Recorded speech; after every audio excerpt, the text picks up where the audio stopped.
So you want to become a writer. That's good. That's great. Welcome to the fire. This video is essentially a long-winded ramble about what I would say to myself 10 years ago before embarking on this journey. It's basically just the summarization of all the things that I learned, sometimes the hard way, and what I would say to anyone wanting to do this themselves. I just realized this is more of like a writer's boot camp if anything else. Huh. Whatever. Now, let's talk about feedback. So once you have your short stories or your novel actually completed, of course, before you actually submit them to anyone, you must get feedback. Now, this will be one of the hardest things. You know, sure, writing the novel or writing the short stories are hard. They are challenging because they take a lot of time and they take a lot of discipline. What's even harder is spending a lot of hours on something and then you give it to a family member or you give it to a friend or you give it to someone in a writing group and they tear it apart. They will show you everything that is wrong with it. They will show you everything that did not make sense, everything that could have been better, everything that you need to improve, or so you hope. The way I see feedback is I am just begging for someone to tear it apart. They can tell me exactly what needs to be fixed. Because when people tell you, oh yeah, it's good, I really enjoyed it, that's great, that's fine. But if you only hear the positive feedback, you will not grow as a writer. You must know what you did wrong in order to grow. It's kind of like how you get scar tissue where it's like, you know, you get a cut and then the skin grows back and it heals and it becomes stronger. I think that is fuck, I'm gonna have to research that. But yeah, you have to be torn down many times so that you can grow back. You must be burned down many times so that you can come back as a phoenix. Sure, why not? But when it comes to getting feedback from people that you know, you have to understand, regardless if it's a family member or regardless if it's your friends, no one owes you their support. You cannot demand from them that they read everything that you write. Because one, not everybody is interested in reading. Two, not everyone might be interested in your craft. And it's nothing against them. I mean, it's like taking someone who doesn't like football and forcing them to watch football. It's like they might not get the same enjoyment out of it as you. Now, you might have people that do want to support you. You might have people that do want to read what it is you've written. But even that might not be as long-lasting as you would like. Because writing takes years. It is nothing that you can do just for a few months and be done with it. Unless, of course, that's what you wanted to get out of it, maybe. You know, but again, this is for the long-term game. Now, when it comes to feedback, you want to ask questions. You want to know their highlights. You want to know what parts did not fully capture their interest. How was the pacing? Were the characters dynamic enough? You know, these are all questions that you should be asking to your beta readers in hopes of getting a more refined understanding of the faults within your writing. Now, again, you cannot expect everyone to support you indefinitely. You cannot expect them to read everything that you write because everyone is busy, everyone has their own lives, and not everyone can set aside several hours, you know, even more depending on how big the novel is and everyone's reading level. I understand that might sound a bit harsh. I mean, for me personally, I have had many people support me throughout the years, and I'm super grateful to have those people.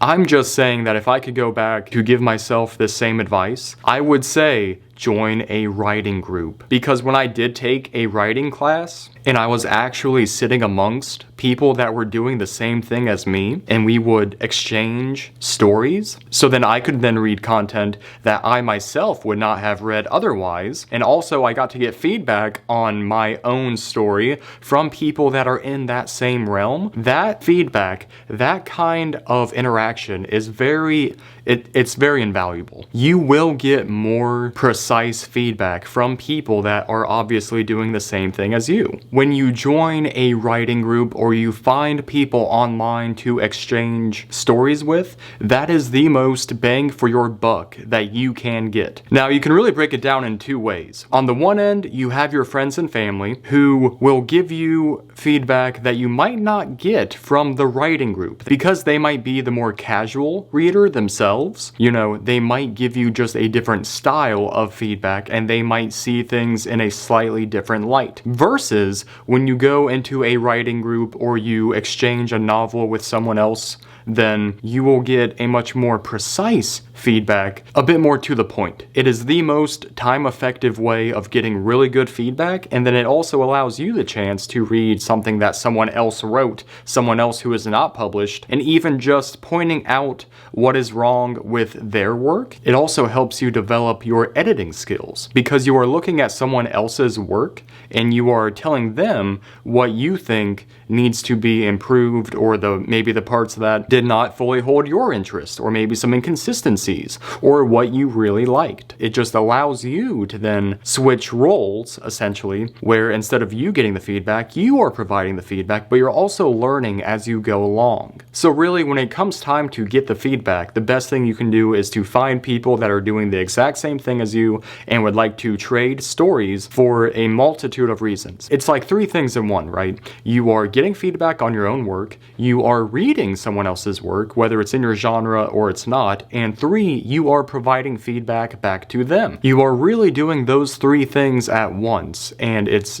just so invaluable when you do find someone that, you're not talking their ear off about writing, because you can, share your struggles, and then you can also see what they did in their own journey. You can learn from each other's mistakes and just so on and so forth. But the final thing to keep into consideration when you are undergoing this journey is that it is a very competitive field. There are hundreds, if not thousands, of writers who are always typing away. They are always submitting their stories. They are always trying to get that upper hand. And because it is so competitive, it makes it very challenging to get anything published. But that is kind of the biggest hurdle, is that there are so many creative people who have put in the time and effort to do it. So if you truly do want to become a writer, you must understand that while it can be something that you truly love doing, if you do want to get a story or book published, you must compete with other writers. Now, I don't mean that in such a negative way, because I myself have had so many positive interactions with my fellow author friends, and people who I've met online and people who I've met in person. It's kind of like a shared struggle. At the end of the day, we're all doing the same thing, and it's not like you're directly competing with them. It's not something where it's you versus me, it's you and me versus the publishing industry almost, where it's like, we're all trying to get something published, we're all trying to break through. But what you have to understand is that it is in fact a very competitive field. It is not something that you can take lightly. So if you do want to increase your likelihood of getting anywhere really beyond just a document on your computer, you will have to sacrifice a lot of time. You will have to sacrifice a lot of energy into this one thing that you do. And it takes a lot of guts to essentially continuously throw yourself into the fire, and there are no guarantees. There is only the possibility. So do you still want to become a writer? Because that was a lot of information, and it's a lot to think about, but these are things that you must consider if you do in fact want to actually get something published. Again, this is just more of like, if I could go back to my 10-year-old self, or wait, what? If I could go back and have a conversation with myself 10 years ago, these are the things that I would be saying. That you have to develop that discipline. You have to understand the parameters of your genre. You have to understand what is expected. You have to understand what has been done and what the current market trends are showing.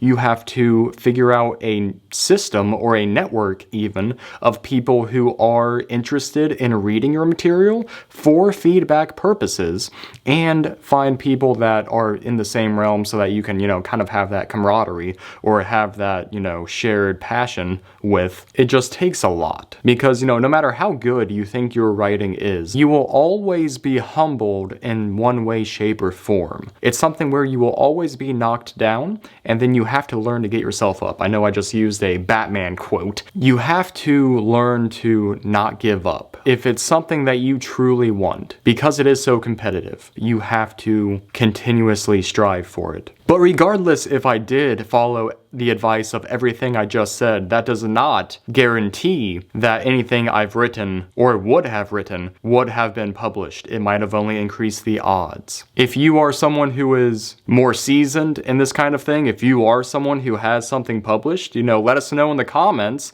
what it is that you think I might have missed, something that you would like to add, something, your own tips and tricks. Anyways, guys, I wish you luck on everything that you do, and we will see you on the next video. Cheers.